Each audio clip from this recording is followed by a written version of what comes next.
देश दुनिया, middle east और इस्लामी जगत की खबरों के लिए आप देख रहे हैं विलायत न्यूज़।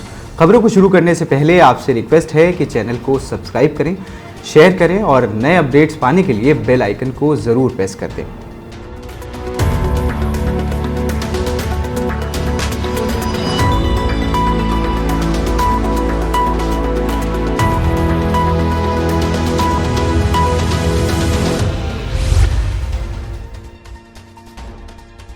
आइए शुरू करते हैं आज का खास बुलेटिन। अंसारुल्लाह की दो टूक, यमन की दौलत चुराने वाले ऑयल टैंकर्स की खैर नहीं। यमन की तेल संपदा को लूटने वाले आले सऊद और अमीराती गठबंधन को यमन सरकार बार बार अपनी हरकतों से बाज आने की चेतावनी देती रही है, लेकिन सऊदी गठबंधन यमन की आपत्तियों को दरकिनार करते हुए लगातार यमन की संपदा को लूटने में लगा हुआ है। यमन ने हाल ही में सऊदी गठबंधन को चेतावनी देते हुए अल जब्बा बंदरगाह पर हमला किया था। यमन सेना के प्रवक्ता ने कहा था कि ये हमला सऊदी अरब को सिर्फ एक चेतावनी है कि वो यमन की तेल संपदा को लूटना बंद करे। यमन सेना के प्रवक्ता याह्या सरी ने कहा था कि हमने ये हल्के से हमले अभी सिर्फ ये दिखाने के लिए किए हैं कि यमन की तेल संपदा को लेकर जाने वाले सऊदी ऑयल टैंकर्स को रोका जाए, वरना परिणाम खतरनाक हो सकते हैं। सऊदी अरब और अमीराती ऑयल टैंकर्स यमन की तेल संपदा को चुरा कर ले जा रहे हैं। हमारी ये कार्रवाई सऊदी गठबंधन को एक संकेत है कि वो अपनी हरकतों को बंद करें और यमन में जारी लूटपाट पर रोक लगाएं। अब यमन जन आंदोलन अंसारुल्लाह ने साफ शब्दों में कहा है कि सऊदी गठबंधन ने यह सोचा भी नहीं होगा कि हम अपनी धमकियों पर अमल भी कर सकते हैं। आज से हम ऐलान कर रहे हैं कि अगर कोई भी ऑयल टैंकर यमन के बंदरगाह के निकट आया तो उसकी खैर नहीं। अंसारुल्लाह ने अपनी वेबसाइट पर जारी बयान में कहा है कि 2018 से जुलाई 2022 तक 9 अरब 490 मिलियन 639 हजार डॉलर की कीमत का लगभग 130 मिलियन 41,500 बैरल ऑयल लूटा गया है और ये काम सऊदी अरब गठबंधन के नेतृत्व में हो रहा है। बता दें कि हाल ही में हजरामूत प्रांत के अल जब्बा बंदरगाह पर ठीक उस वक्त भीषण धमाके हुए थे जब इस बंदरगाह पर एक बड़ा ऑयल टैंकर आकर रुका था।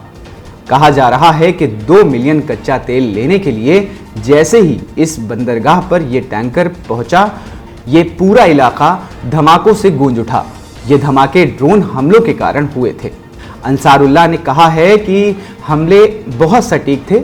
अगर सऊदी अरब ने होश के नाखून नहीं लिए तो इस बार यमन की दौलत लूटने के लिए जो भी आगे बढ़ेगा उसे सबक सिखाया जाएगा। आज के बाद से यमन की बंदरगाह पर बेगाने ऑयल टैंकर्स का आना मना है। अगर कोई टैंकर इस बात की अनदेखी करते हुए बंदरगाह तक आता है तो उसे नष्ट कर दिया जाएगा।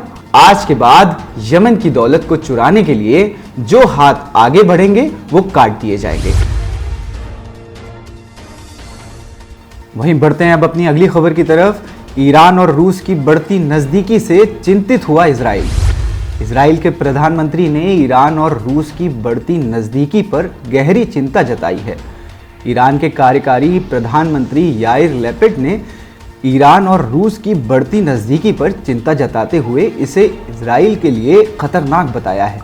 इजरायली प्रधानमंत्री याइर लैपिड ने यरूशलेम पोस्ट को दिए गए इंटरव्यू में रूस यूक्रेन युद्ध में ईरानी ड्रोन विमानों का जिक्र करते हुए ईरान पर इल्ज़ाम लगाया कि वो रूस के लिए ड्रोन विमान भेज रहा है।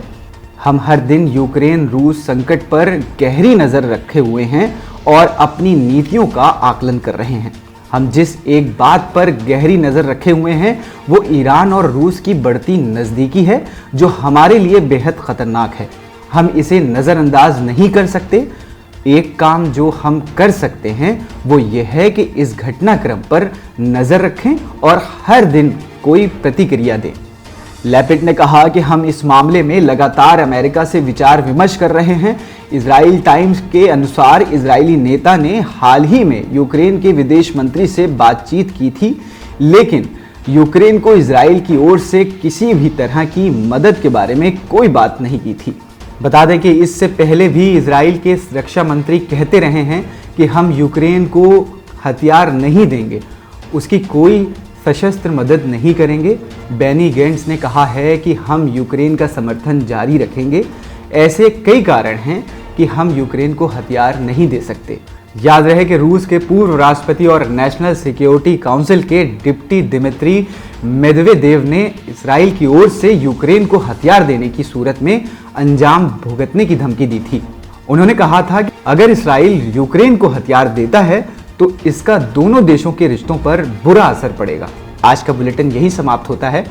विलायत न्यूज़ को सब्सक्राइब करें, शेयर करें, बेल आइकन को ज़रूर दबाएं ताकि इससे आपको नए अपडेट्स मिल सकें।